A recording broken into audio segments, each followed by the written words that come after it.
நேர்மையானவர்களுக்குத்தான் நான் தவறு செய்வர்களுக்கு, குறிப்பாக போதைப்பொருள் நடமாட்டத்திற்கு துணை போகக்கூடிய நான் சர்வாதிகாரியாக மாறுவேன்.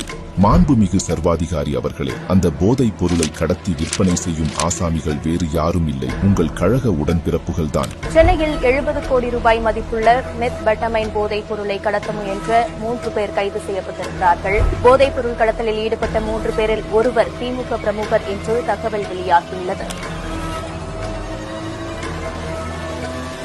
டெல்லியில் 3 ஆண்டுகளாக 2000 கோடி ரூபாய் அளவுக்கு போதைப் பொருள் கடத்தப்பட்ட விவகாரத்தில் திமுக முன்னாள் நிர்வாகி ஜாஃபர் ஷாதிக்கை தேசிய போதை தடுப்பு பிரிவு அதிகாரிகள் கைது செய்தனர். ராமநாதபுரம் மாவட்டம் கீழக்கரை திமுக கவுன்சிலரிடமிருந்து 360 கோடி ரூபாய் மதிப்புள்ள போதைப் பொருள் கைப்பற்றப்பட்ட சம்பவம் பெரும் அதிர்ச்சியை ஏற்படுத்தியுள்ளது. நாகப்பட்டினத்தில் கஞ்சா கடத்தல் விவகாரத்தில் திமுக பிரமுகர் கைது செய்யப்பட்டுள்ளார். சாத்தான்குளம் அருகே கடந்த சில நாட்களுக்கு முன்பு 2100 கிலோ கஞ்சா பறிமுதல் செய்த நிலையில் இது தொடர்பாக திமுக கொடிக்கட்டிய சொகுசு காரை போலீசார் பறிமுதல் செய்தனர்.